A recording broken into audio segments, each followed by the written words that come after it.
사회화 기관은 형성 목적에 따라 공식적 사회화 기관과 비공식적 사회화 기관으로 나눌 수 있다. 학교나 직업훈련소처럼 사회화 자체를 목적으로 형성된 기관을 공식적 사회화 기관이라고 한다. 가족이나 직장처럼 사회화를 목적으로 형성된 것은 아니지만 사회화가 이루어지는 기관을 비공식적 사회화 기관이라고 한다.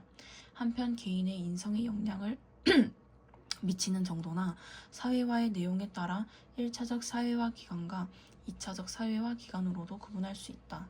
1차적 사회화 기관은 주로 어린 시절 자아와 인성의 기본 틀을 형성하고 사회생활의 기초적인 행동 양식을 습득하는 데 많은 영향을 미치는 기관으로 가족, 또래 집단 등이 대표적이다.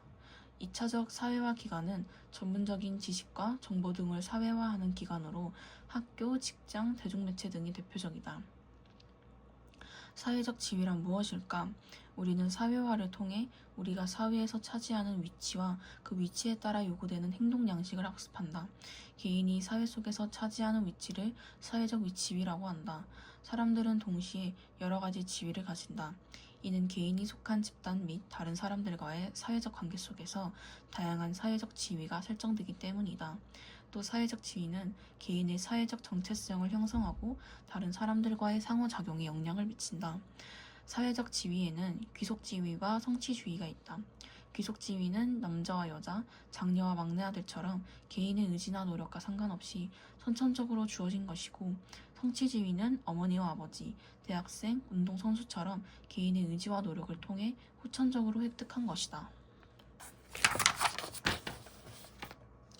사회적 지위는 역할에 수반된다.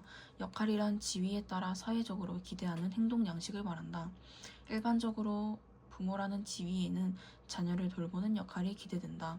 그런데 개인에 따라 역할을 인식하고 행동으로 옮기는 방식이 다를 수 있다. 자녀와 친구처럼 지내는 부모도 있지만 자녀를 엄하게 대하는 부모도 있다.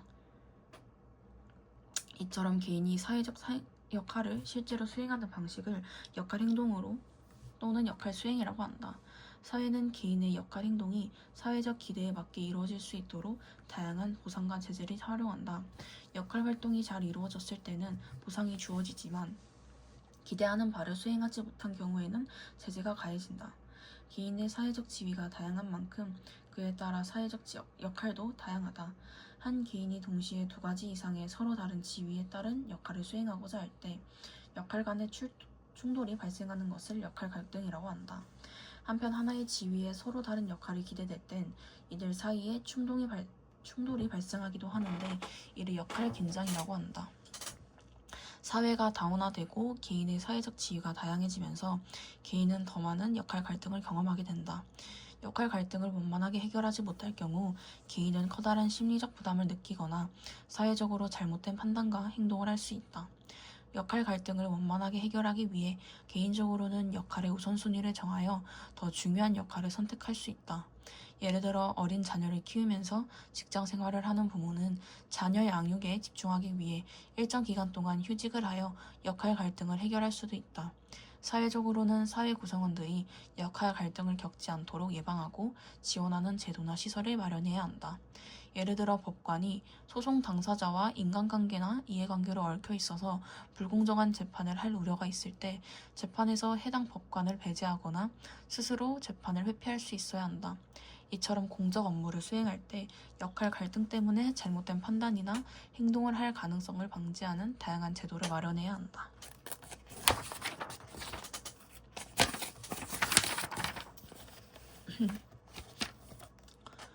사람은 태어나면서부터 크고 작은 사회 집단에 속하여 다른 사람 또는 집단과 다양한 사회적 관계를 맺으며 살아간다. 사회 집단은 같은 집단의 구성원이라는 정체성을 가지고 지속적으로 상호작용하는 사람들의 무리를 말한다. 사회 집단의 성립 요건은 다음과 같다. 첫째, 둘 이상의 사람으로 구성된다. 둘째, 구성원들의 상호작용이 지속적으로 이루어진다. 셋째, 구성원들이 집단에 대한 소속감을 지니고 있다. 이런 점에서 가족은 사회 집단이지만 출근길에 우연히 버스를 같이 탄 승객들은 사회 집단이라고 보기 어렵다.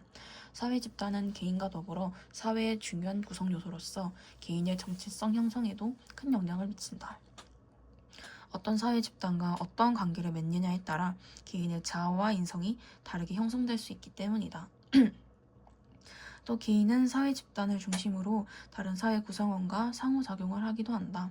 사회 집단 내에서 개인 간, 사회 집단 간의 상호작용은 개인의 삶은 물론 사회를 움직이는 힘으로 작용할 수 있다.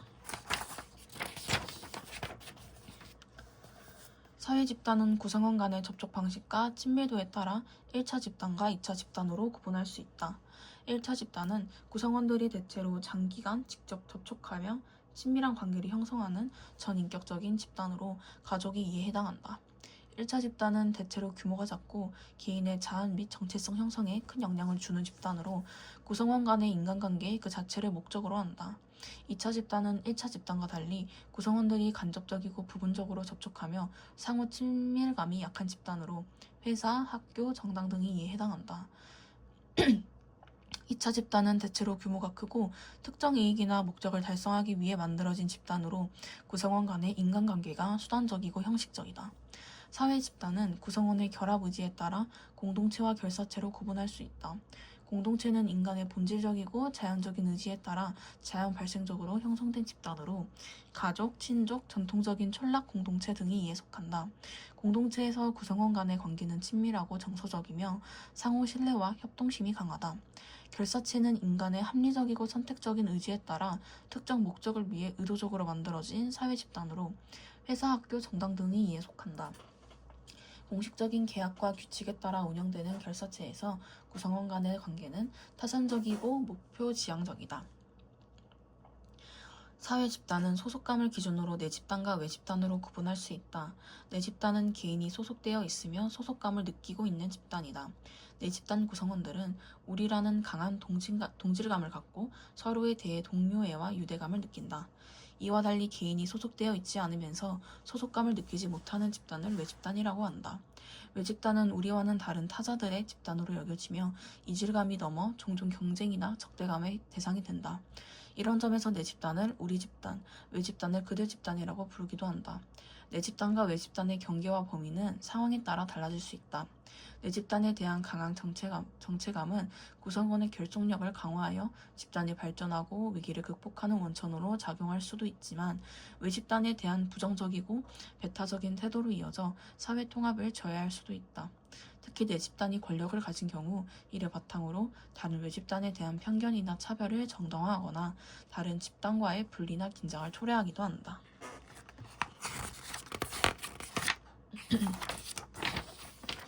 다양한 사회 집단 중에서 한 개인이 자신의 행동과 판단의 기준으로 삼는 집단을 중거 집단이라고 한다.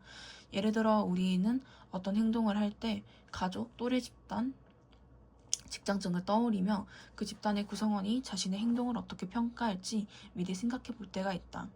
또 특정 집단의 기준에 걸맞게 행동하기 위해 노력하기도 한다.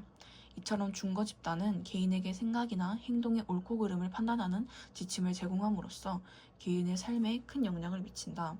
중거 집단은 현재 자신이 속한 집단일 수도 있고 그렇지 않은 집단일 수도 있다. 자신이 속한 집단과 중거 집단이 일치하면 소속 집단에 대한 만족감이 높아진다. 반면에 소속 집단과 중거 집단이 일치하지 않을 경우에는 현재 상황에 불만을 갖거나 상대적 박탈감을 느끼게 될 수도 있다. 이와 달리 중거 집단에 속하기 위해 노력하는 계기가 되기도 한다. 사회 조직이란 특정 목적을 달성하기 위해 비교적 분명한 위계와 절차에 따라 소속감을 느끼고 집합적인 활동에 참여하는 사람들의 결합이다. 사회 조직은 목적이 분명하고 규칙과 규범이 엄격하다. 또 다른 사회 조직과의 경계가 뚜렷하며 구성원의 지위와 역할이 전문화 체계화되어 있다. 일반적으로 사회 조직은 공식 조직을 의미한다. 공식 조직은 특정 목적을 달성하기 위해 의도적으로 만들어진 조직으로 학교, 회사 등이 이에 해당한다. 공식 조직은 자신의 목적 달성을 위해 명확한 규칙 및 절차를 가지고 있다. 공식 조직의 구성원은 조직에서의 지위와 역할에 따라 수단적이며 공식적인 관계를 형성한다.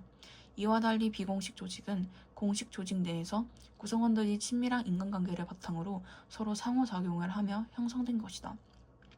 회사 내에서 만들어진 동창회, 향후회, 동호회 등이 비공식 조직에 해당한다. 비공식 조직은 구성원들 사이의 1차적 관계를 형성함으로써 친밀감과 만족감을 높여 공식 조직에서의 긴장감을 줄이고 공식 업무와 관련된 문제를 더 수월하게 해결하는 순기능이 있다. 그러나 공식 조직의 업무에 사적인 관계를 개입시켜 업무의 공정성을 저해할 수 있는 역기능도 있다. 공동의 관심사나 이해관계를 가진 사람들이 공동의 목적을 달성하기 위해 자발적으로 형성한 조직을 자발적 결사체라고 한다.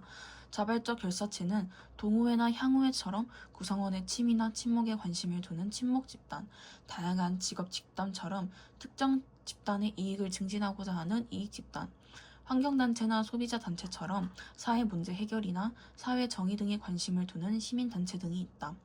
자발적 결사체는 강제력이나 외적 보상보다는 구성원의 자발적 참여를 통해 조직이 운영되며 가입과 탈퇴가 자유롭다.